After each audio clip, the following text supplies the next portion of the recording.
KUNC and the NPR network. This is In The NoCo. I'm Brad Turner, in today for Aaron O'Toole.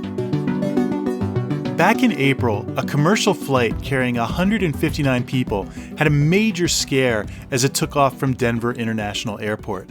The United Airlines flight struck an animal, which crippled one of the plane's engines and forced the crew to make an emergency landing. As it turns out, the threat to aircraft from birds, rabbits, and other animals is something DIA officials work hard to manage. Scott Franz, who's an investigative reporter here at KUNC, recently got his hands on documents that show just how widespread the problem is. Scott found that last year, 878 planes had reported animal strikes while taking off or landing at DIA. And the airport killed or relocated tens of thousands of birds and other animals to limit the potential damage to aircraft. So, how vulnerable are planes at DIA? And is there a better solution? Scott joins us now to share what he learned as he reported the story. Scott, welcome. Hey, Brad. When I think of bird strikes, I think of the jetliner that struck a flock of geese in 2009 and was so damaged that it had to land in the Hudson River. But 878 animal strikes in a year feels like a lot. How unusual is that number for an airport? Yeah, it really is a lot. And the airport says it's an all-time record. DIA has been seeing the most wildlife strikes of any airport in the country in recent years.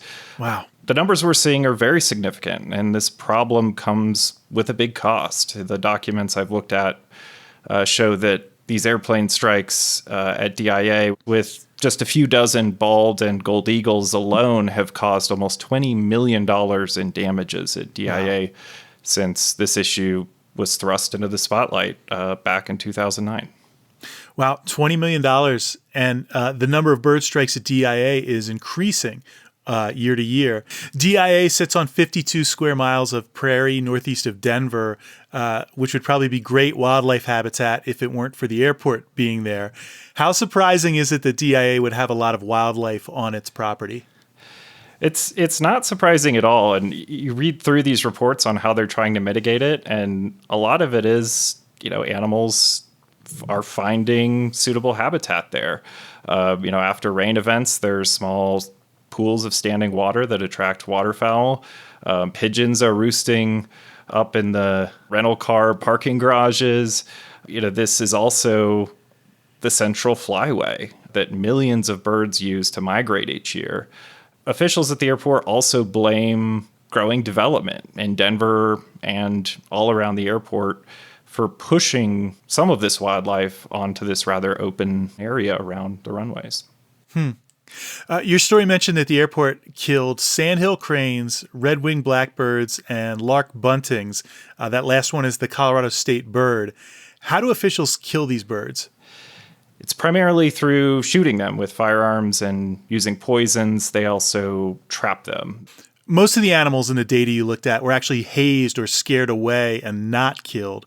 In 2024, officials hazed about 130,000 animals, and they killed only about 6,400.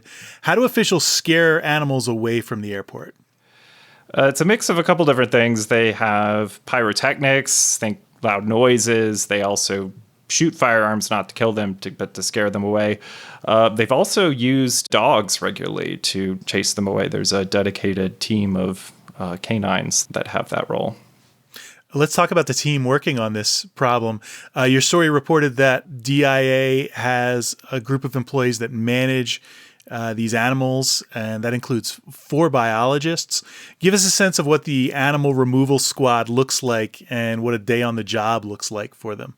I think a lot of it is they're constantly moving, monitoring for birds. They submit forecasts. They have several observation posts around the airport where they, track the number of birds. They're also constantly coming up with recommendations for how to prevent these animals from getting to the runways in the first place. And, I reached out to this team. They wouldn't grant an interview request at the time, but they have a big task. They're constantly trying to do everything they can to protect not only aircraft, but but the people flying in them. Your reporting highlighted some pretty serious concerns about the design and construction of DIA and how they contribute to the problem. The drainage issues around the runways mean that temporary wetlands can form around the tarmac after a rainstorm. How does that add to this problem of bird strikes? Yeah, well, it's kind of a cascading effect, right? You get the water around the runways, that attracts the waterfowl, and then it also, attracts other small animals that attract birds of prey, hawks, small mice, rodents. It just, it's a whole cycle, the natural cycle, and that's where the risks are. So, there's a whole lot of stuff. There were, chains that had been installed a couple of years ago to keep out cliff swallows in certain areas under culverts and things that have since, broken and are in need of repair. And, you read through this and you get a sense that, there are some serious concerns that there's been either a combination of neglect or things that still need to be done to really prevent these conflicts in the first place. So you have this whole ecosystem sprouting up around the edges of these runways after it rains. Yeah. And they also have pictures of trees that are still, within a couple hundred yards of the runway where they say they become hot spots on the prairie for bald eagles and other birds. And they also have a map that kind of suggests there might be a correlation between, where bald eagles are being struck on the runway and where these trees are still standing. Another issue you highlighted was the fencing around DIA. It can keep deer and elk out, but smaller animals like coyotes can crawl under the fence. What kinds of solutions are airport officials looking at in regard to the fencing?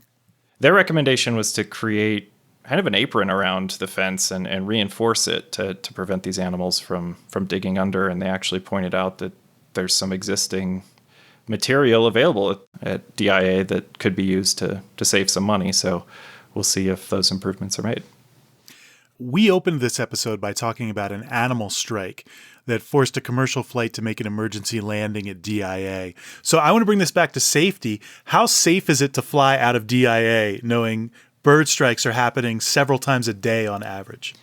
Yeah, they do happen quite frequently, but the good news is the actual number of strikes that cause significant damage or, in the worst case, affect a plane's ability to fly are still rather low. And officials say, that things could be much worse if they didn't have these mitigation programs in place, these people who are there to scare birds away and take lethal action when they need to. Scott Franz is KUNC's investigative reporter. Scott, thanks for speaking with me. Hey, my pleasure, Brad. Thank you.